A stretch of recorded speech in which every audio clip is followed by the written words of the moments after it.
for everybody.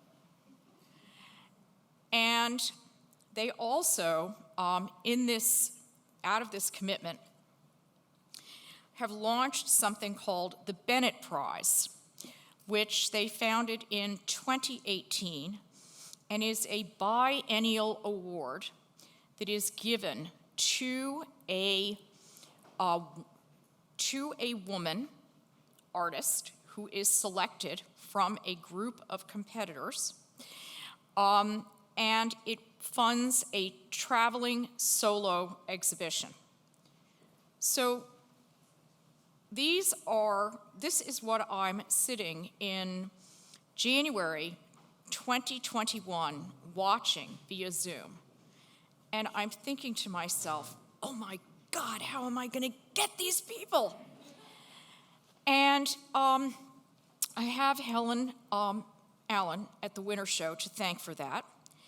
And I'm actually not going to say any more because they are so compelling and fascinating. And the only thing I would say is, for those of you that are seated to my extreme right, given the positioning of the chairs, you might want to scooch over a little bit. And other than that, I, with great pleasure, am introducing you to Stephen Allen Bennett and Elaine Malati Schmidt. And I can tell you it's a relationship that has transformed my life, so I know you're going to be absolutely riveted.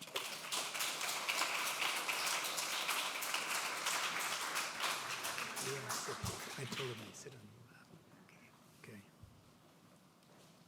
Thank you very much, Lisa, for that wonderful introduction. Am I alive here?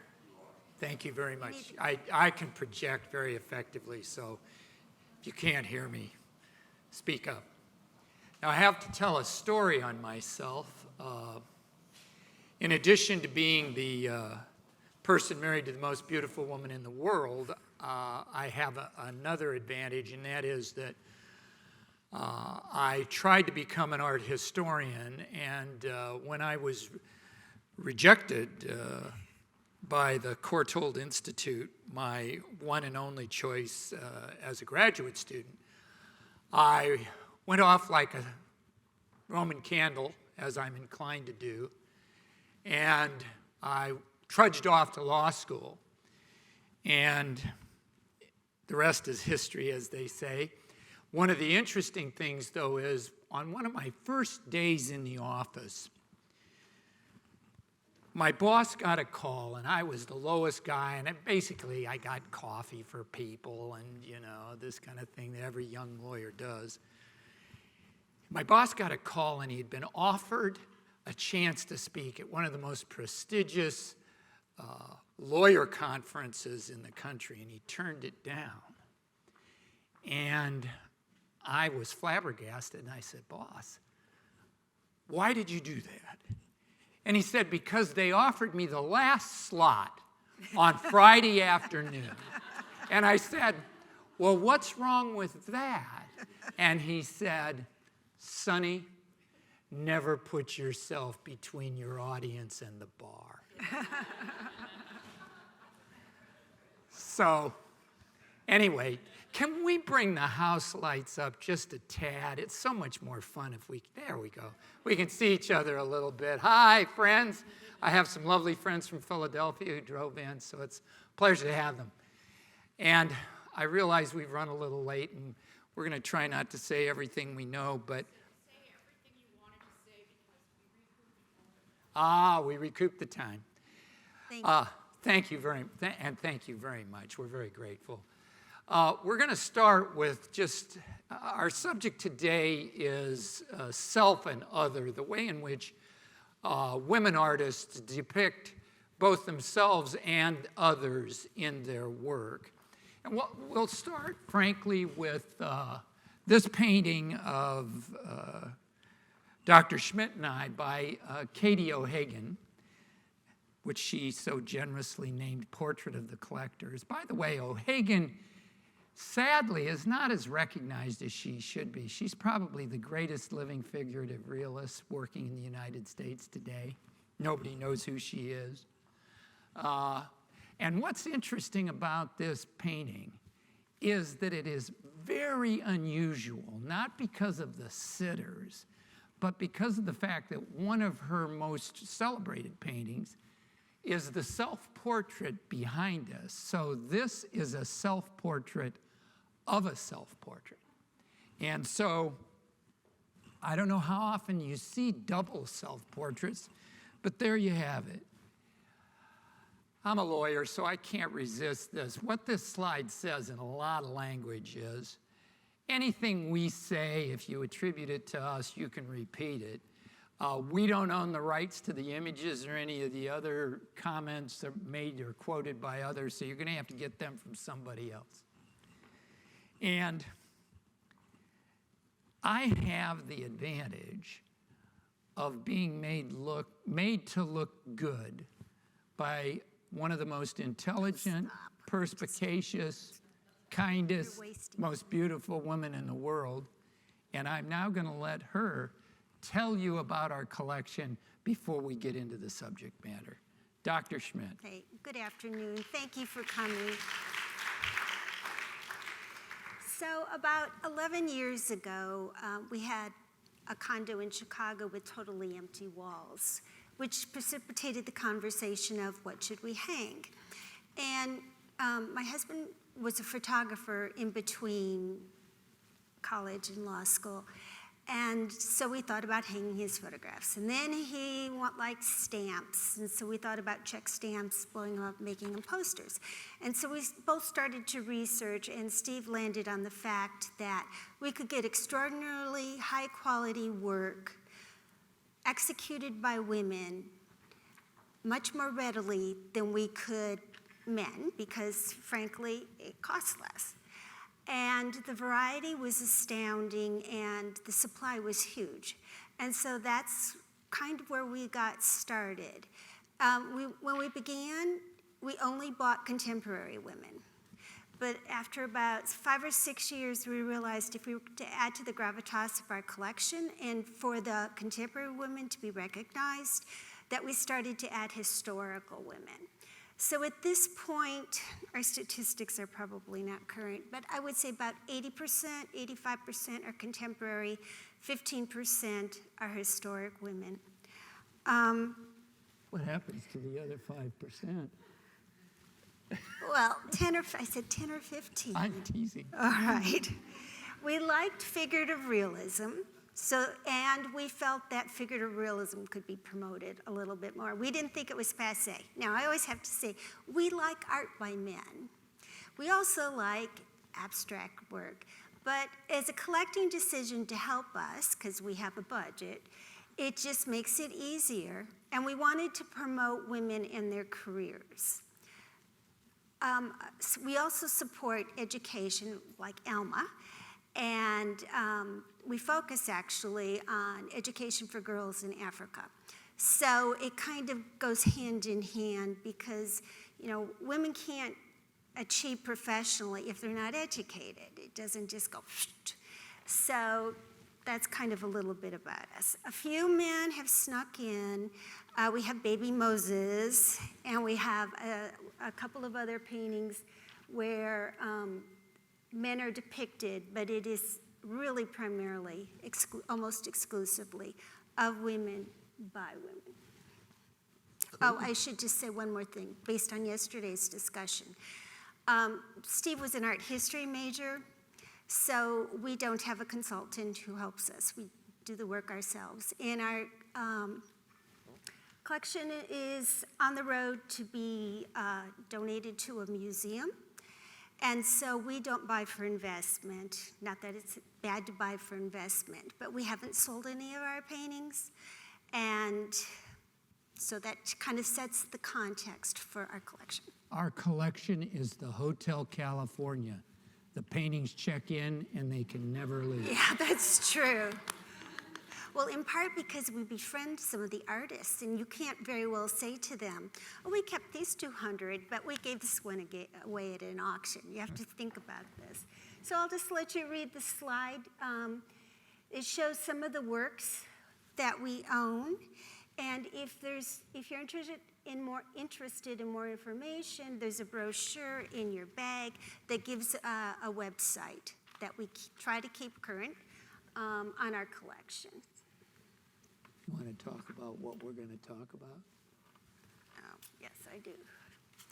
All right, so we're going to talk about self and others. Our topic is women artists, mostly American, and the sitters they depict, whether themselves or others. For the most part, we are selecting works from our collection by American women painters, and here are 4 examples, and we will discuss them. Okay, so there are lots of different ways in which women artists depict other women or themselves, but basically there's 3 ways. If you think about it in the most commonsensical way, there's 3 ways in which it's done. The artist depicts themselves, in which we call that a self-portrait, or they depict someone else as themselves, in which case we call that a true portrait, or they use a model, and they use the model to make a statement about their vision or their fears or their circumstances, or to make a comment about externalities, political circumstances, this sort of thing. And as a person who likes to think about conundrums, there is a conundrum buried in some of this, and that is, if I, as an artist, depict a model exactly the way they look, such that somebody can look at that thing and say, why, that's Suzanne Baladon before she started painting. Is that a portrait or is that something else? And it's a metaphysical question that you're never going to get the answer to, but I think it's an interesting thing that one work in our collection attacks frontally, and we're going to talk about it a little later. So, let's start with self-portraits. You know, self-portraits in our experience have been mainly of 2 varieties. They're either self-examination, women thinking about how they're put together, or they're delusional. And I'll let you think about that. They involve, women are great at self-analysis and the like. And so dream images, subconscious, exploration of fear, self-deprecation. And there's some great material finally coming out about this subject. And if you haven't laid your hands on The Mirror and the Palette by Jennifer Higgie, 500 Years of Women's Self-Portraits, just been published by Pegasus Books, buy a copy. It's a roadmap to some of this stuff. You have 3 pieces of paper in your packets. One's a description of the Bennett Prize, one is a bibliography, one is a little description writ small of what we're going to talk about today. But in the bib, there are a couple of items I'd call to your attention. A guy named Postle, P-O-S-T-L-E, wrote a book called The Artist Model. It's actually a catalog for a show that was held in England. It's very interesting around this whole subject of artists and models. There is a second one, and it's a Freudian slip that it's not included. And the reason it's not included is it's by a person named James, J-A-M-E-S, that's the last name. But it's called The Pocket Guide to Victorian Artists and Their Models. Somehow a pocket guide just doesn't seem academic enough. But the bottom line on it is that it's actually covering some of this stuff in a way that's a lot of fun. So what we're going to do is just have a discussion. Please interrupt. We don't have to hold the questions till the end. Interrupt us.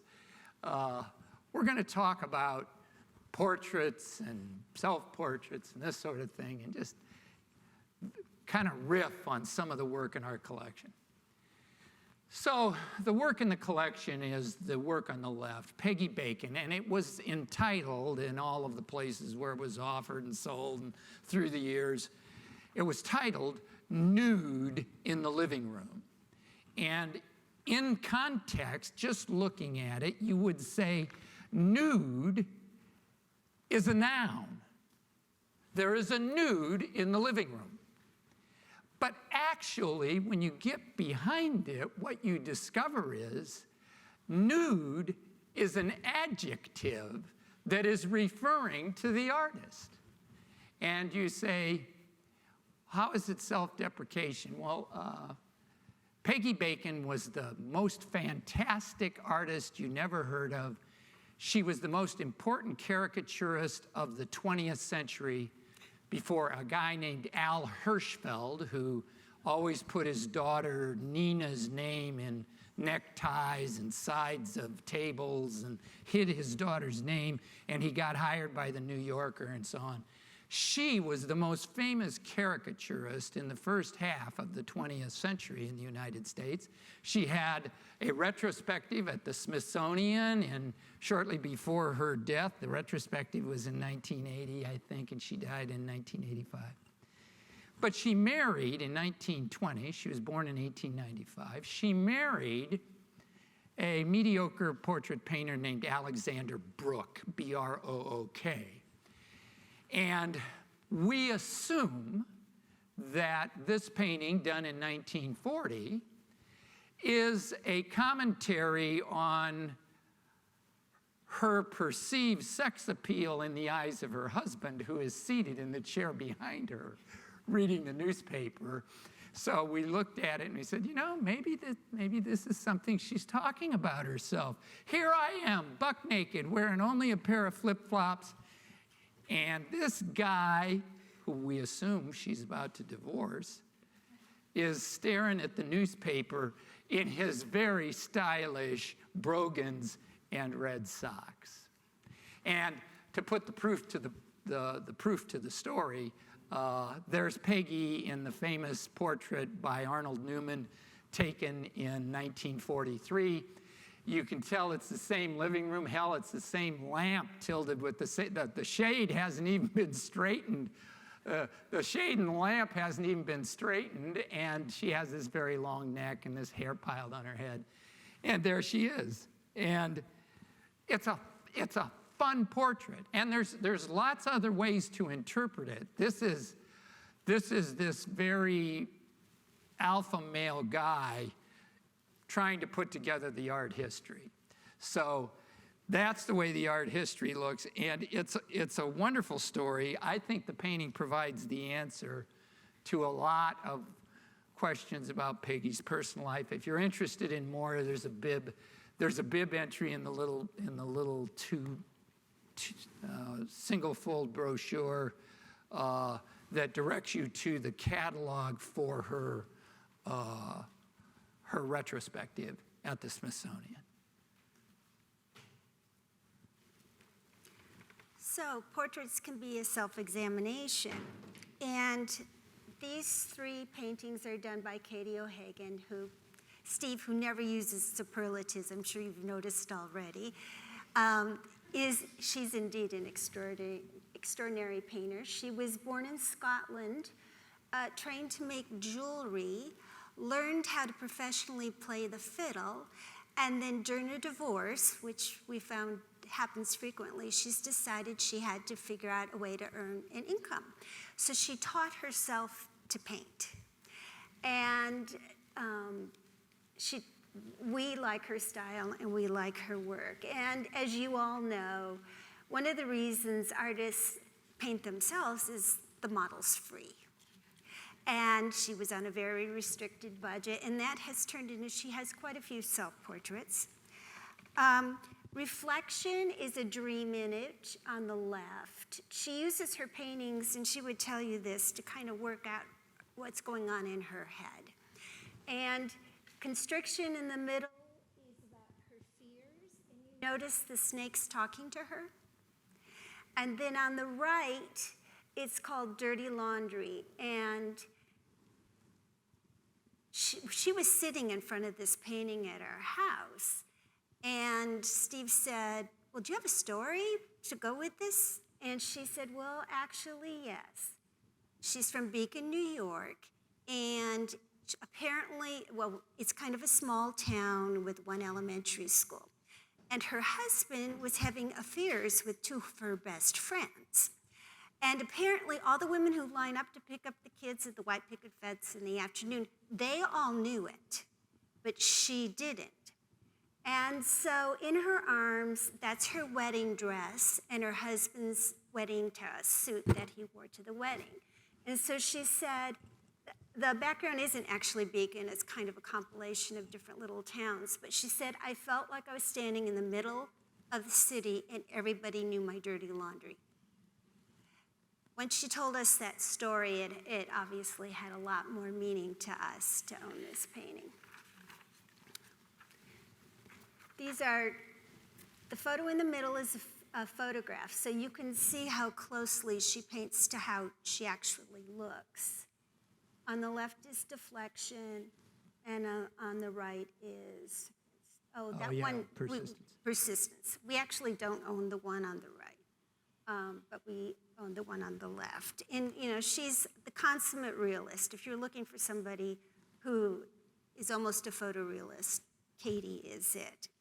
But actually, she's one of those people, if you ever have the chance to meet her, she's beautiful on the inside and the out. She's a really good person as well as an excellent painter. Yeah, it's interesting. Realism is a funny thing, right? Let's go back. I don't want to go back that far. I want to go back there. This woman's palette is as Payne's gray as it can be. And every painting has a base of Payne's gray. And if you go back to the portrait she did of us, she said everybody wanted to look, when I first finished it, everybody wanted to look at the paintings on the back wall and nobody wanted to look at you. And I said, how did you solve the problem? She said, 9 layers of glaze with Payne's gray. These are self-portraits, dozens of variations. These are all in our collection. That's Artemisia Gentileschi. She's in the Rijksmuseum on loan right now. That's Gertrude Abercrombie, we hope, down there in the left. Somebody said yesterday, there's so many fakes of Gertrude Abercrombie rolling around, you just never know. This is Rose Frameth Frazier, an artist who lives here in New York. I won't go into all of them, but that'll give you kind of the idea. This painting down here in the second from the left is by the first winner of the Bennett Prize, Annika Ingold, whose show is now traveling the country. And there is a schedule in that little glossy handout.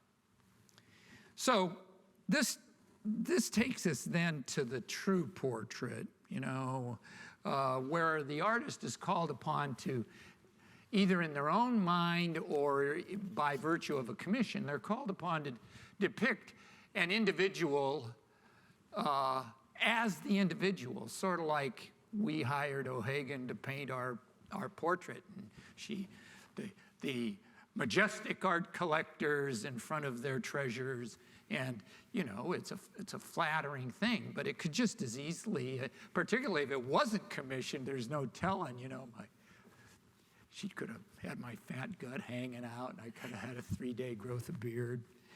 And it often depends on the relationship, not always, but the relationship between the artist and the sitter. And commissioned portraits, flattering, illustrative, but the non-commissioned ones, they can go any which way. They can go any which way. So,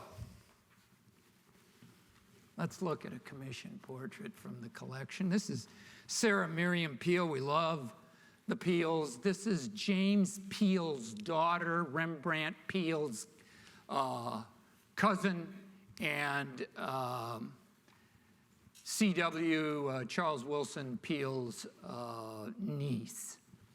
And there was a letter of attribution that this painting achieved from the Smithsonian in 1988. And I thought it was fun to look at how the attribution worked, you know. Well, it's got all these stylistic devices, the continuation of the eyebrow into the nose, the flattening of the noses on the models of the children, the precise painting of the lace and so forth. And then she goes on to observe, because there has been a myth that has circulated that Sarah Miriam Peele, somebody offhandedly said some years ago that Sarah Miriam Peele was the first professional woman painter. That's a falsehood. But the scholar goes on to observe she's the first successful woman painter in the sense that she was able to probably support herself without any help from husbands or fathers or families or brothers in the creation of her work. Did I steal your line? That was my slide he just talked about. I wrote it down wrong. You want to talk about this? Why don't you? No, that's quite all right. You sure? Yeah. All right. I don't want this to turn into a monologue, but I'm going to tell you about this anyway. I'm sorry, dear. That's all right. Elaine de Kooning, Nude with Jelly Beans. This is the 16-year-old daughter of Ibram Lassaw, the abstract expressionist sculptor. And it was done in 1961. 1961 by Elaine de Kooning. And I found Denise living in the far west, especially far west if you're here. And this is an action painting. You'll recall it was Gerald Rosenberg, the art critic for The New Yorker, who had called Willem de Kooning and all these abstract expressionist action painters. And this is the quintessential example of an action painting.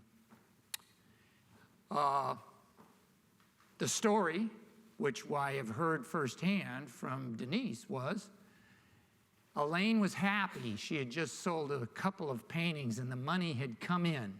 She had gone off and bought 10 pairs of shoes, the same model in 10 different styles and variations.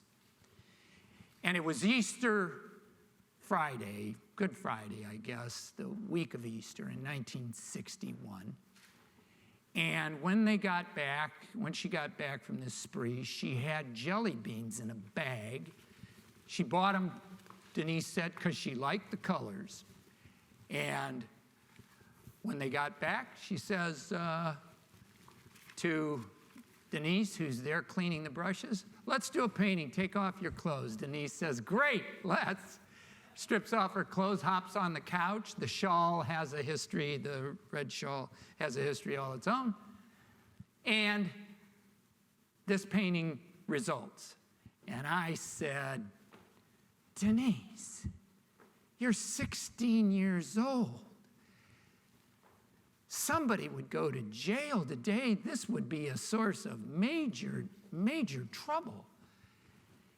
And I'll quote, "Oh, who gives a shit what people think today? I knew exactly what I was doing." And then I said, "Well, what did your parents think?" And she said, "They thought it was great." And what's interesting is she went on to say, it was a fabulous 2 hours, the best 2 hours I've ever spent my whole life. Her parents bought their first car from Max Ernst. And Mark Rothko's dog bit her, and she had to go to the hospital. And it was this kind of stuff for 2 hours. And let's talk about her for one more second. For those of you that know Elaine de Kooning's work, she did a painting called The Loft Dwellers in about 1961 or 2. The Loft Dwellers depicts two men, originally Eddie Johnson and a man named Robert Corliss. And originally, according to Denise, She and Eddie Johnson were in the painting together, but because she was short and round and Eddie Johnson was tall and skinny, Elaine said that doesn't work, and so, quote, "My evil godmother painted me out and replaced me with Robert Corliss." She loved to call Elaine her godmother. I said, well, Denise, wait a minute. Elaine's maiden name was Freed. Godmother implies baptism. She says, oh, well, hell, I'm Jewish too, but that doesn't stop me from having a godmother. So there's the story about Nude with Jelly Beans, and just for yucks and grins to give you a sense of scale, there is the painting in situ, and it is big. It is a beauty. All right, I'm going to shut up here in a second and let the most important person talk. I will mention these two. They're in the collection. They're interesting. They're another example of third-party portraits. The one on the left is by Georgette Seabrook Powell. Georgette, an important and forgotten African-American woman painter. She loves heavy impasto. This painting is 48 inches, 52 inches high, and 24 to 30 inches wide. And it's called Grandmother's Birthday, but whose grandmother's birthday is it? And the assumption is the grandmother whose birthday it is that it's Georgette Seabrook Powell's grandmother, right? Isn't that the most evident guess? Well, I don't think so. I think the grandmother is the woman eating the cake, but she's grandmother to the child in the back in the pink scarlet outfit, and that is either Georgette's daughter or her niece, and I haven't figured out which. The other portrait is called Portrait of Aya Watanabe, a Japanese artist who came to the United States. The authoress of the painting is Carmen Chami. She lives in Chicago, but she's a Mexican national, and she recently completed the official portrait of the President of Mexico. And what's interesting about this, if you are interested in just wonderful creativity, all of the flesh in Portrait of Aya Watanabe is depicted in a truly Western fashion. That's Western portrait painting at its best. But all of the rest of the painting is flat Japanese style illustration.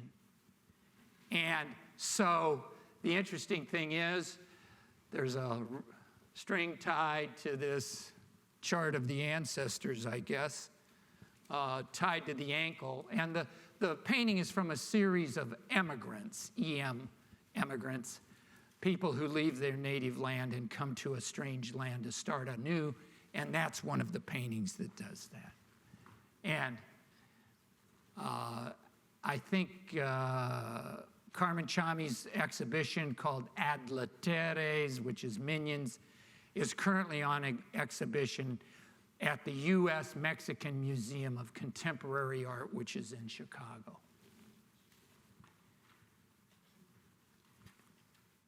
You want to talk about this? You're still Agnes. This is an encaustic painting by Agnes Martin. Agnes Martin, called Portrait of Daphne Vaughn, and it's an interesting story here. Agnes was mentally ill and schizophrenic and had a lot of trouble throughout her life. But when she found the grid, she decided that all of her answers existentially and metaphysically had been answered.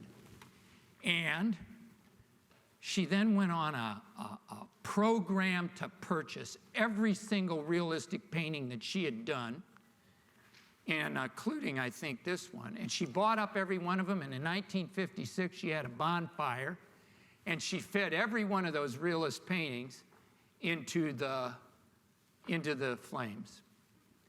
Now, how did this one not get it? There's a series of photographs that were among, with this painting, were among Daphne Vaughan's effects when she died? And the answer, we think, is Daphne, who was a companion, and they built a house together. There's a wonderful biography mentioned in the materials.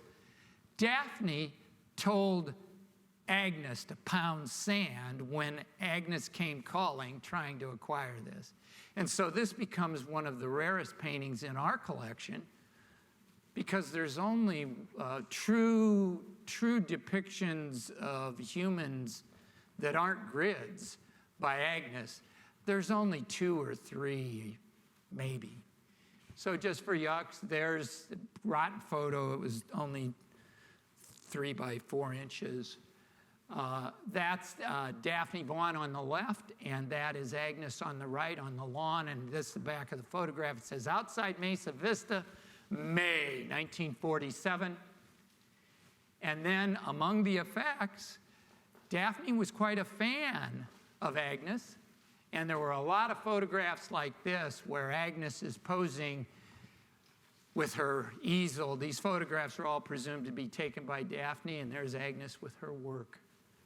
And it's a fascinating story. The Daphne Agnes story is covered in some detail in the bio that has been done by an Irishman, an Irish poet actually, named Martin also.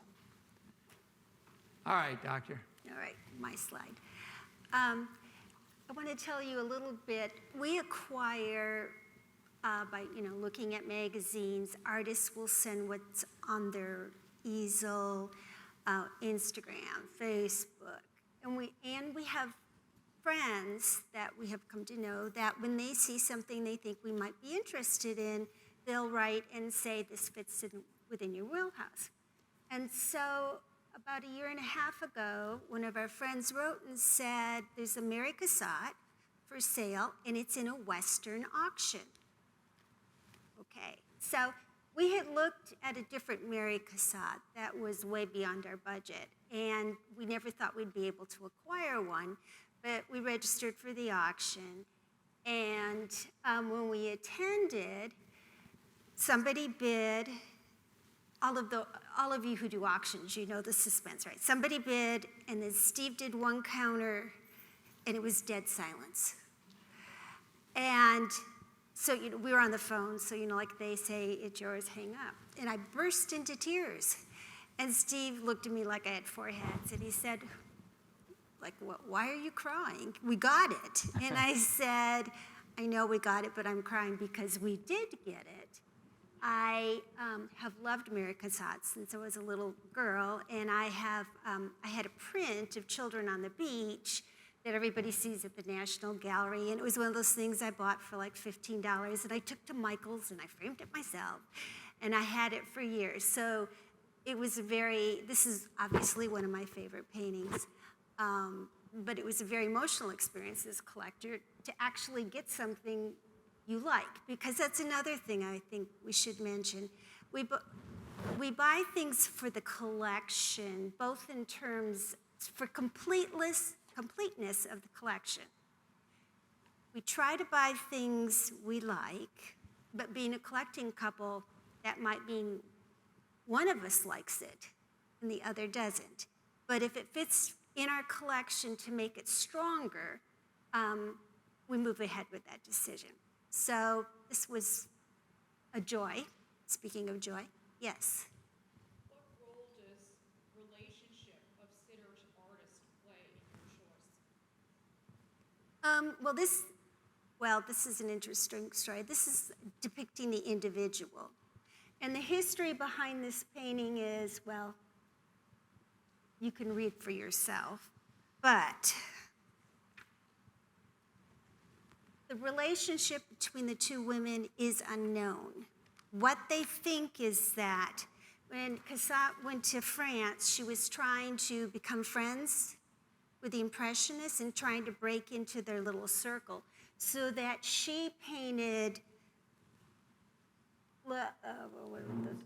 Sisley's wife. she wasn't his paramour.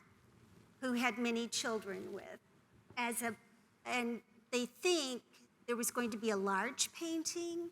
However, it turned out just to be the Pashad, which is what we ended up owning. So, but she did break in eventually, as you well know, into that little group. To answer more generally, we are interested, because look at some of these paintings, you know. Daphne Vaughn is the lover of Agnes Martin, and so you do think about it, and it does change the way in which surely you make the collecting decision in part based upon who the author is, and in part based on who the sitter is, and in part sometimes on the relation between the two. And sometimes you make it just because something talks to you. Well, and I think it's important, this painting has always been called Portrait of Madame Cicely, but they actually weren't married until 4 months before her death. And then it seems like, even though he was the father of their children, that he married her when he knew she was dying, which is just interesting too. 1898, they were married 4 months before she died, and then he died 5 months later. So I guess one would infer that the marriage was the consolation for the dying wife, or the dying paramour, as the case might be. They had a couple of kids together. So this is just an art history note in terms of depicting the individual. This was known originally as Alfred Cicely and his wife. And it was painted in 1868, but is now believed that while the male sitter is Cicely, that the wife is a model. And the Wallraff, I guess that's how you say it. Wallraff, yeah. Museum in Cologne, which owns the painting, no longer titles it Alfred Cicely and wife, but now catalogs the painting as a couple. And they wrote, "Probably we will never establish beyond doubt the identity of the lady depicted in the painting. For a long time it was thought that Renoir had portrayed his fellow artist and friend, Alfred Cicely, with his wife. Marie Le Creuset, pausing briefly to exchange a loving glance while walking through a park. However, after thorough research, it has proven impossible to demonstrate any likeness to the historical Marie. So today we only talk of a couple, for this was what was important to Renoir, the relationship between two people as expressed in an affectionate way." So these are all portraits depicting real individuals. That's yours truly in the upper right-hand corner, channeling Hulk Hogan. This painting in the lower left is a diptych on copper by an American woman named Erin Anderson, and it's called Karen Looking and Heather Hiding. It's really a terrific piece of work. Also, the one in the middle is also on copper. It's only about 5 by 5, the portrait. It's called Hannah's Daughter, but Hannah's daughter is in utero. Hannah is the sister of the artist, and the daughter has not yet been born, but I understand was born ultimately after the painting was concluded. Okay. This is metaphysics a little. Model is sitter, sitter is model. When does it become a portrait? I'm interested in the question. I don't know that I can answer it, but I'm interested in it. Is it dependent upon the relationship between the sitter and the model? I don't think we know. Does art history get to decide whether it's a portrait or not? It's a very fascinating question. I think it can be obscure and complicated. When an artist paints a faithful rendition of a real person but does not intend for the painting to be a portrait, is it not a portrait? The tree falls in the forest and there's nobody there to hear it. This is by Sylvia Slay. And it has been titled variously Portrait of Elaine Dufour, Demonstration Portrait, and a whole variety of variants in various languages. It was part of a 2009 retrospective of Sylvia Slay's work. Sylvia Slay was the only true figurative realist working with some stature in the late 1950s, 60s, 70s. And it was said of this painting by Charlie Finch, a now deceased art critic, historian, in ArtNet. He wrote a review of this show. He said, portrait of Alain Dufour is an erotic gem, a backwards nude of Alain Dufour curling like a snake in anticipation of seduction from the artist who paints her. Now, I have to be honest with you, I'm not sure Charlie was looking. I don't see a curling snake operating in anticipation of seduction. I have to be honest, I think Charlie Finch was wrong again. There's a lot of people who think Charlie Finch was wrong a lot, but Charlie Finch was wrong again. I don't think so. But what's interesting is, what did Alain Dufour have to say? I found Alain Dufour, who had been a student at Pratt when this painting was made, and she became a fabric designer here in New York. And I asked her to send a current picture of herself so I could show you. She said, I hate that erotic seduction curling snake. I'm not a snake. And while I'm at it, she went on and on in a very good way. This work was neither a demonstration portrait nor an intentional depiction of me. It was a study that Slay did in a class at the New School when I was a student. I was there and agreed to act as a model. I did not intend to sit for a portrait that would be identified as me. And then she went on in a different vein on the same subject, and she says, that isn't the pose in the painting named after me. But she believes the painting should be titled Figure Painting, not Portrait of Alain Dufour. And she says, you know, I was a young woman full of a room full of women painters, and I was, in the spirit of the moment, compelled to take off my clothes and pose. I only did it a couple of times. How the heck does this painting start circulating as my portrait? How is this my portrait? It's a fascinating question, don't you think? And this is representative of a painting that came from the artist's memory, and there's no actual model. The artist is Anne Tanksley. She was born in 1934 and graduated from Carnegie Tech and moved to New York City in the 1950s, where she became a founding member of the art collective Where We At? Black Women Artists. She studied with many important artists of the time, Robert Blackburn, Norman Lewis, Malcolm Green, and Samuel Rosenberg. Tanksley, her work is simple and direct, and what she said is, I'm not trying to represent human beings, I'm trying to represent an emotion that ends up on the canvas. So there are no models used. Well, that brings us to the end of this journey. Sorry to see you go. Have fun. That's all right. Enjoy. These are models. I won't go into detail. That's Vala Don in the upper left-hand corner. Xenia Hausner, the most important Austrian woman living today. She's about 75 years old. Her major one-woman retrospective just concluded at the Albertina.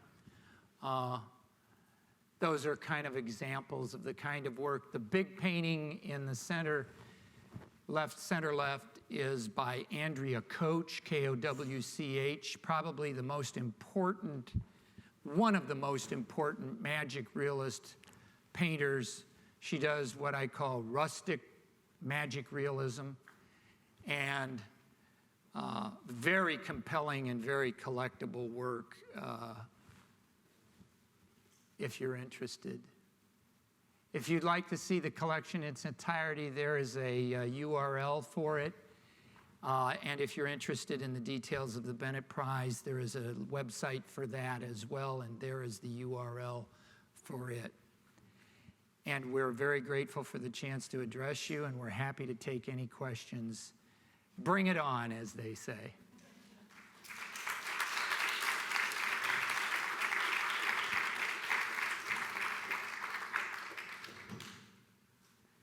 Anybody? Yes, ma'am.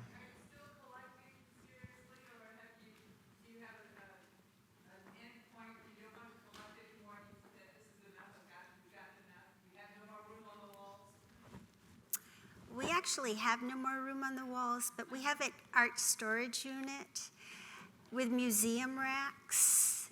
And so we intend to keep collecting, at least while it's fun, and it has been a lot of fun. And we actually purchased a painting yesterday, and we purchased one today. So yes, we're actively collecting.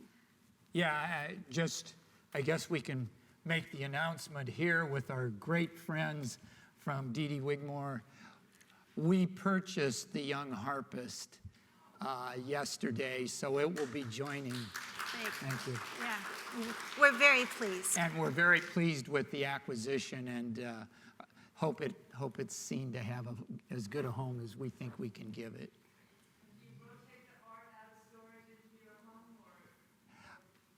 We have room in the house for about 50 paintings, and we now are approaching 250.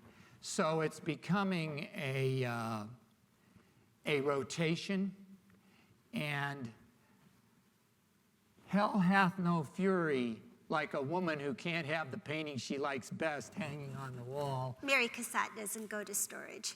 She stays in the house. So every time we move things around, there is a multi-week negotiation That's true. about what goes where.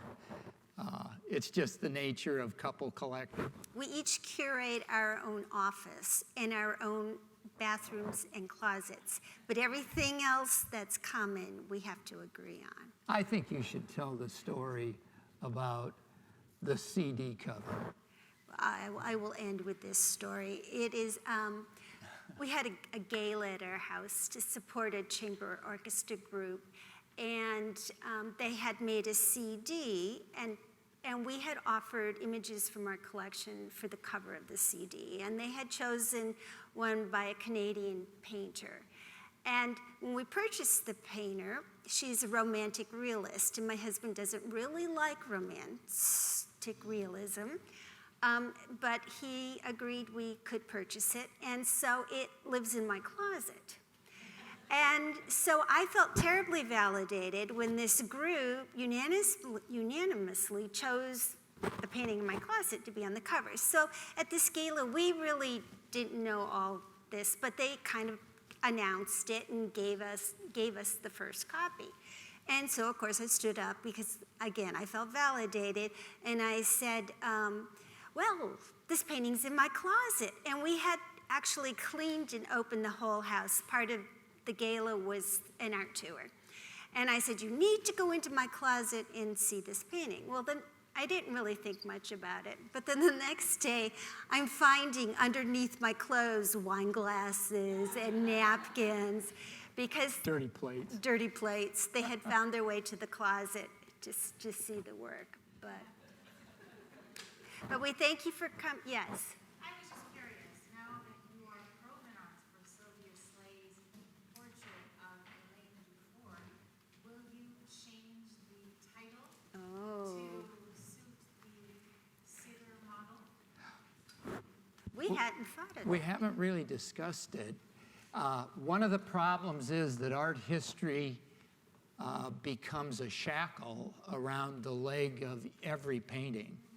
So if it's known as the portrait of Elaine Dufour, and Sylvia Slay, by the way, Linda Nochlin just waxes poetic about Sylvia Slay's work, but we renamed portrait of Denise as nude with jelly beans, consistent with the story.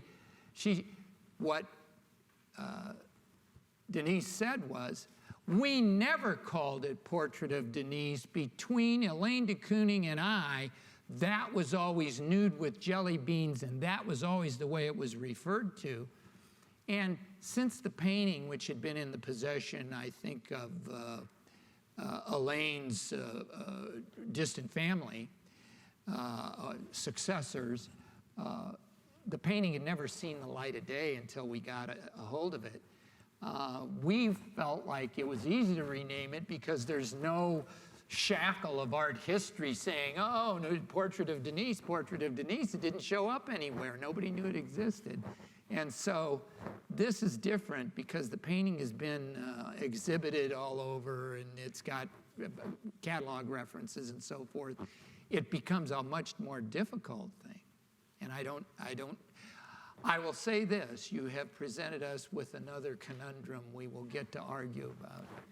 Yes, ma'am.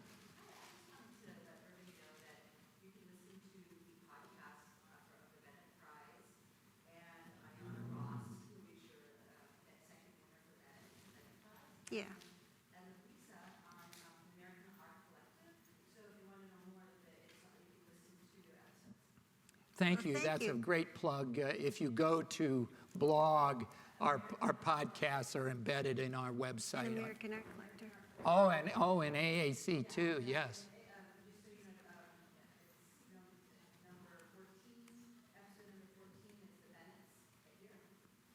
Oh, thank you. Yes, the current winner of the Bennett Prize, who is now in her 2-year period of residency, is Ayanna Ross of McDonough, Georgia. And you can see some of her work. Just Ayanna Ross, just go ahead and Google it, and you can see her work and her stuff and so on. Thank you for the plug, by the way. Anybody else? Final shots? Yes, Yes, ma'am. frames. Yes, ma'am. Decide about the framing of your Oh. Okay. Dr. Schmidt. If it comes in an original frame that can be restored, we usually restore it or hang it with the original, unless we think aesthetically it detracts from the work, in which case we have it reframed. And we actually, in San Antonio where we live, we have a framer who really is an artist and will build special frames for us, change color, burnish it, to enhance what we think anyways would go good with the painting. And as we said, our collection is on the road to going to a museum, and so we're very aware that especially second-tier museums have limited acquisition and restoration budgets. So we're trying to get the paintings so they look as good as they can look, at least to us. So we invest quite a bit of money in framing because of that. Actually, we had one painting that was hung in New York City, and one of our friends called and said, you know, the frame is better than the painting. And we said, maybe. Thanks, friend. Maybe, because the frame was beautiful. Frame was gorgeous. Frames are works of art in and of themselves, and we spend a lot of time framing unframed contemporary work. We are significantly more circumspect if a frame, so for example, take the harpist. That frame's not going anywhere. That painting's staying right where it is in that frame. But we collect a Catalonian woman who's not known well in the United States named Montserrat Gudiol, G-U-D-I-O-L, a really an immense and important both political figure, I think, as well as a painter. Does a lot of contemplative female figures with all monotone red, kind of the symbol of the Catalonian Republic and so forth. And we got a hold of a couple of paintings that had, I'm sure they were period frames original to the 50s, but they really made the work look terrible. And so what we do is, we're making art history too, right? Goudial painting such and so in a Sharpie on the back of the frame and put it in the storage unit so that if somebody wants to eventually make that painting back to the frame it came with, they can. Frankly, I guess I can't show you the frame, but there is a Valadon painting that I have agonized about. Suzanne Valadon did this portrait or a model sitting on the edge of the bed in 1929. The frame is probably from the 50s. It has a horrible green linen liner, and I have put that in my office so I can despise that frame enough to shuck the painting out of the frame and replace it with something that's more in keeping with the quality and dignity of the work. And that's one where the problem comes, though, when you collect historic works is somebody slaps a label on the back, and the label says, exhibited at the Beaux-Arts in 1936, or sold at this auction in 1954. Well, now the frame has become an art historical novel. Now, if the frame is really ratty, what we've taken to do, we make photographs of it and stuff, but we have the framer cut the labels and the frame off, shave them off so that they become 1/4 of an inch, 3/8 of an inch thick, and then we place them in a clear Mylar sheath on the back of the new frame.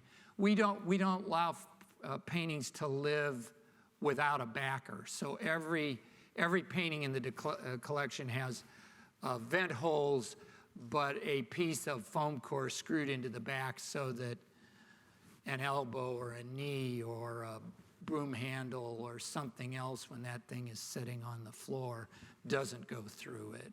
And that's just collecting hygiene. But we do, if the frame is starting, if it's truly horrible, we'll cut them out. If it's good enough to keep, we leave it alone.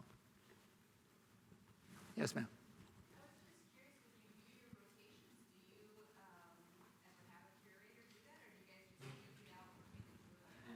Well, my wife and I both like fizzy wine. So we start with a bottle of pretty good champagne, and then the negotiation begins. And it's sort of like, it reminds me a little bit of those paintings on Black Velvet where the dogs are playing cards and they have cards under the table. We have this negotiation with fizzy wine, and the beauty of it is we like fizzy wine enough that the negotiation can continue over a series of weeks. So We curate ourselves. But we do hire the short answer hangers. is we curate. We hire people to, at the beginning, we moved everything ourselves, and we decided some of them are painted on wood. We have one that's like 150 pounds. I said, forget it. So now we do hire people to move them for us. There is a wonderful story about hanging paintings. You never come to know the flaws in your own home until you have to hang a 200-pound painting. And we have a 200-pound painting. It's a huge 125% life-size figural painting of two women hugging each other by Xenia Hausner. And it's on a 1-inch piece of plywood, and it's in a huge triple frame that's very heavy, and the thing weighs a lot. So we go to hang it, and it's got a Z-bar. And for those of you that don't know what a Z-bar is, one bar goes across the top, and it goes like this, and another bar goes on the wall, and it goes like this, and you drop the painting, the bars into each other, and it firmly affixes the painting to the wall. Well, the wall, looking at it sideways, went like this, and so when the Z-bar got on the wall, it wanted to follow the contours of the wall. And so it took 4 of us a whole day and a couple of trips to the hardware store to get enough washers and screws to get the Z-bar to stand away from the wall. So you have 4 washers here and 1 washer here and 3 washers here and 2 washers here to try and get it straightened out enough to where you could affix the painting to the wall safely. And so I made a note to talk to my builder, but you know how that goes. Yes, ma'am. When you say you rotate your paintings, do you do that all at once? I mean, do you have a complete rehang every so often, or you just? We change maybe 10 to 12, lots of times incorporating our new acquisitions. And we loan paintings to museums, and so you can't leave holes on your walls, or we did during COVID, but typically we don't. So I would say 10 to 12, and we do some charity things, and if the same group returns, I always promise 25% new paintings, kind of as a draw for the participants. And So one of the things that has come to exist in my head is the collection has a series of untouchables. And the untouchables are those paintings that my wife has decided must live permanently in the spot where they are. So when we rotate the 50 paintings, there's about 6 or 8 of them that never move because any discussion of that on my part precipitates a call by her to a lawyer to discuss dissolution. So we have some untouchables.